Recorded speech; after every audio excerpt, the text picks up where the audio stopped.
What standards and behaviors have changed ever since the Russia-Ukraine war?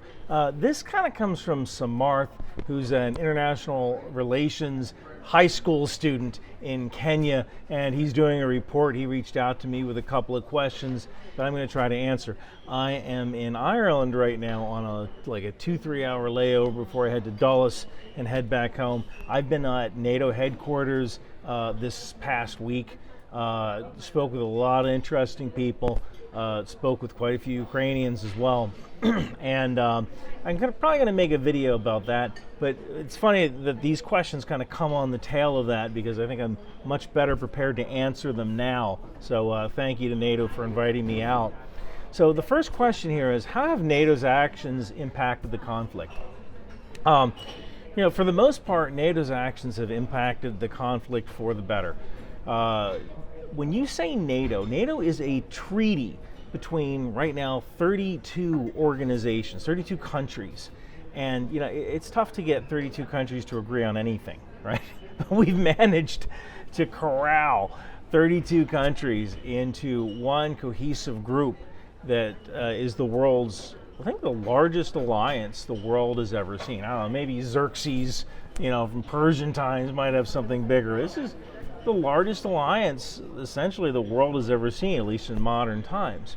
Because NATO has streamlined things like standards and practices across the entire organization, it's made it a lot easier to get help where it is needed, especially when it comes to something like Ukraine.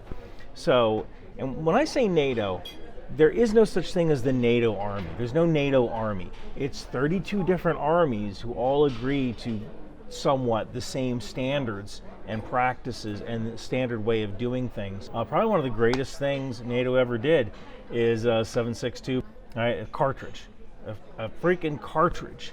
We got a whole bunch of nations to agree on one standard cartridge. That way a British dude could hand ammunition to a German dude, or you could send out crates of ammunition, and it didn't matter what country it was going to, they could take that ammunition and fight with it. So when you think of NATO, don't just think of command and of armies. Think of the kind of standardized equipment, like my watch. My watch right here, this is a NATO strap. So you can now this is a custom-made orange strap, but you can get an olive green NATO strap, and it has an NSN number, a stock number that is specified to the strap, and so all nations can order this one specific strap, and that strap will be standardized across the entire inventory. So NATO's actions, how have NATO's actions impacted the conflict? They've been able to work together in order to get Ukrainians the training they've needed and weapon systems they've needed to defend themselves, and they've also taught classes. They've done things like they've helped Ukraine gain an NCO corps, or I don't know how this translates into Kenyan, NCO Sergeant Corps. Sergeants are these non-commissioned officers that lead troops at the lower level, and they tend to be professionals, at least in Western armies they are professionals. They've gone to schools, they know how to handle troops, they know leadership. And one of the things NATO has done is they've set up schools for Ukrainian non-commissioned officers. So that way these officers can behave in a professional manner, and that gives them a significant force multiplier on the battlefield, because Russia doesn't tend to have professional non-commissioned officers. Next question here is, in your view, has it improved or worsened the situation? It's definitely improved the situation for the Ukrainians. Just because we have all of this interoperability and we've made relationships. I mean, look, a lot of what you see at NATO headquarters is you see this cross-pollination. So you have people from different countries talking to each other and sharing ideas with each other. Hey, how do you do it? Oh, we do it like this. Maybe we should do it like this. Maybe we should do it like the way you do it. So in a lot of ways, it's improved the situation in Ukraine because it has gotten all of the hard stuff out of the way. We get the hard stuff out of the way so that when the rubber hits the road, when we're actually in combat or when we're aiding another country in combat, we can actually get them the aid they need at the right speed, because we've already figured out all this other stuff ahead of time. Things like standardization of equipment, things like standardization of training. So I think that NATO's impact on the war has been positive. It has given Ukraine the weapons and training they need to stay alive, even though we haven't given them enough to finish the fight. Next is, what state actors have been impacted the most by the conflict? Well, of course, Ukraine has been impacted the most. But I would actually say to that, the two countries that you don't really think of during this conflict, it would be Iran and Poland. Those are two countries that have been impacted the most. In Poland, it's cool to be in the military again. They have a territorial army. It's kind of like the National Guard. It's like a reserve force. In the Polish TA, or their territorial army, I was told, I don't know how true this is, but I was told, if you're a college student and you want a girlfriend, if you're not in the territorial army, you're not getting a girlfriend. Probably because your girlfriend is in the territorial army. I don't know how true that is, but it's one of those things that sounds pretty good, because it does seem like it is cool to be in the military again in Poland. And Poland has committed itself to becoming the largest land army in Europe. I think they've ordered more K2 South Korean tanks than South Korea can produce. And they've ordered more American M1 tanks. They've ordered the American F-35 fighter. They would probably order the F-22 if we sold it, right? So it is kind of funny looking at Poland, how Poland is grabbing every weapon they can possibly grab. Another nation that's been impacted is Iran. And I say that because I think Iran has proven their ability to create chaos. Iran has enough technology to build these small, cheap drones that can provide an operational advantage in conflict, even if you're a country that doesn't have a lot of money. And one example of that might be the war in Sudan, where Iran is just flooding small, cheap drones into Sudan, allowing units there to fight with high-tech, low-cost weapons, including airdrop munitions or drone drop munitions.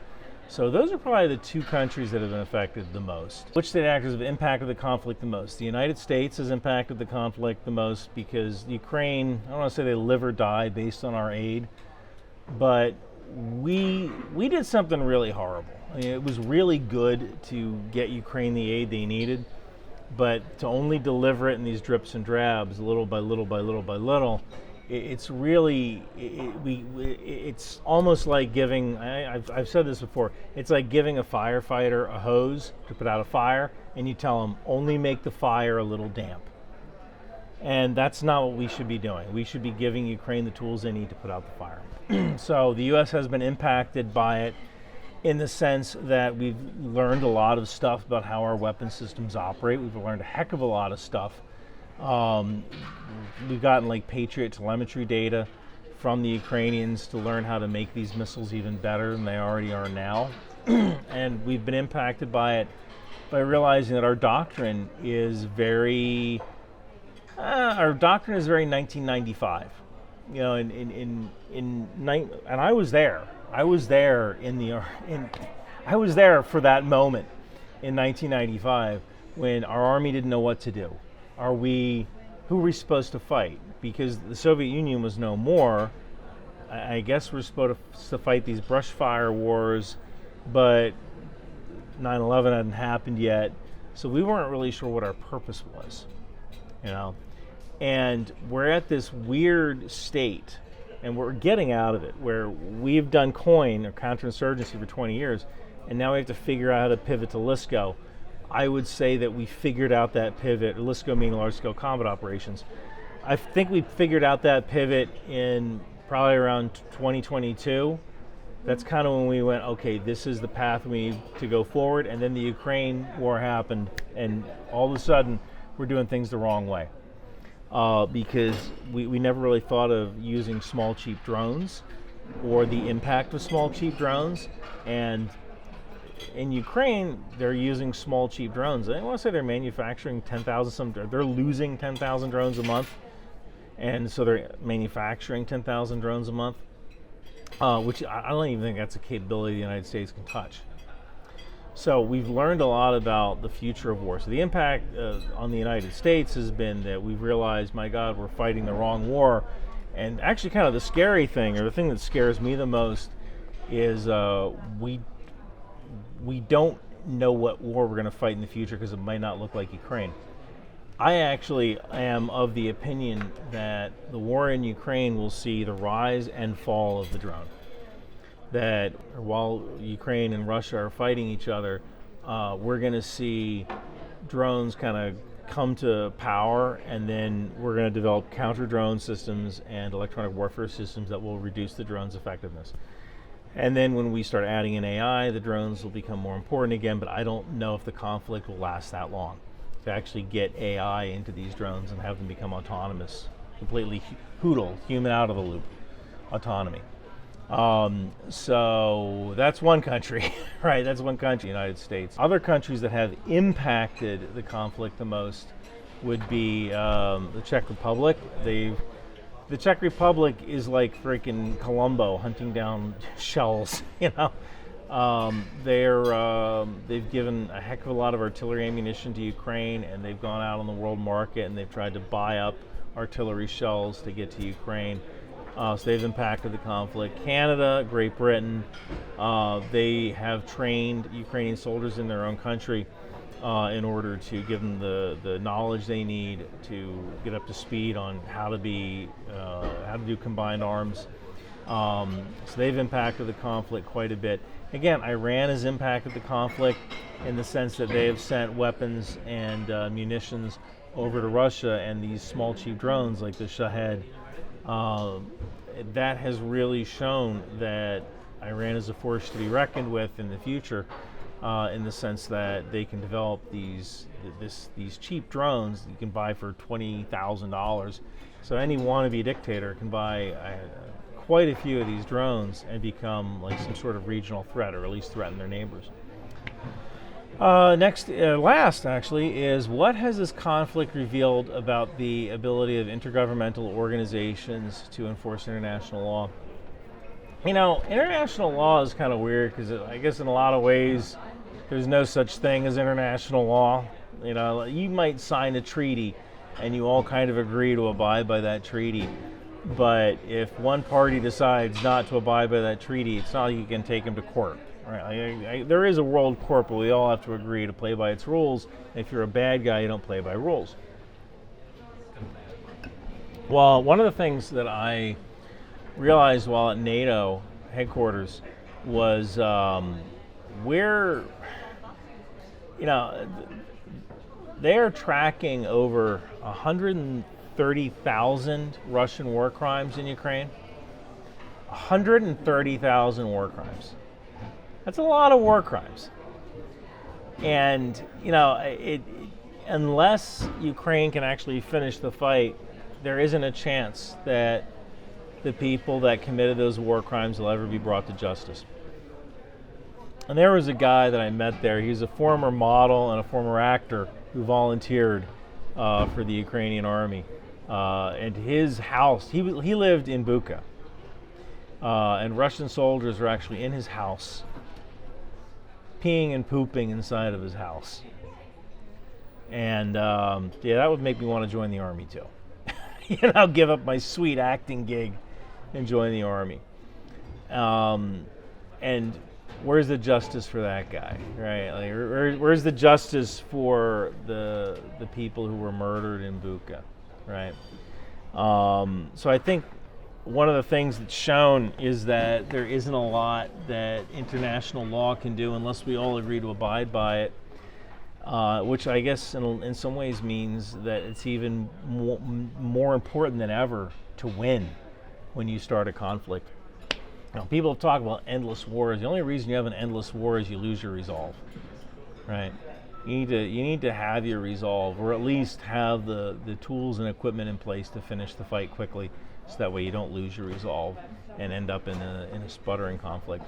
Because if you do end up in that sputtering conflict, you might never see that those people who violated those international laws might actually never receive justice.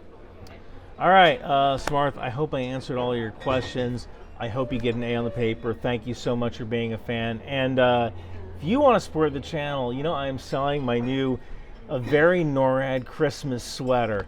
Dude, guys have to wear Christmas sweaters to office Christmas parties all the time. Be the coolest kid at your office Christmas party by wearing this sweater. I guarantee you dudes will come up to you and go, is that an F-22? You know? And hey, it works if you're Canadian too. So it features an American F-22, Canadian CF-18, escorting Santa on his midnight ride Christmas Eve. And one day I hope that I can replace that CF-18 with a CF-35. Hopefully one day soon. Thank you guys so much for watching. Oh no! 'Tis the office Christmas party, and I have nothing to wear. Hey kid, what's going on? Think tank! Office Christmas parties can be tough, but a Christmas sweater from Bunker Branding can make it better. Awesome! A very NORAD Christmas! Yeah, it's got an American F-22 and a Canadian CF-18 escorting Santa on his midnight ride. But there's even more from Bunker Branding. Alcoholics moving cargo. Intel Life, Aerosol, Live Laugh Launch for Destroyer, Trident, HIMARS, and Patriot. Think outside the bomb. Drone Suite Drone, Department of the Boat People, landmines, and even the tow missile. It would behoove you to grab one today. Can Bunker Branding help me with my sexual harassment complaint from work? We're a t-shirt company. Have you tried not being a jerk? No. Bunker Branding.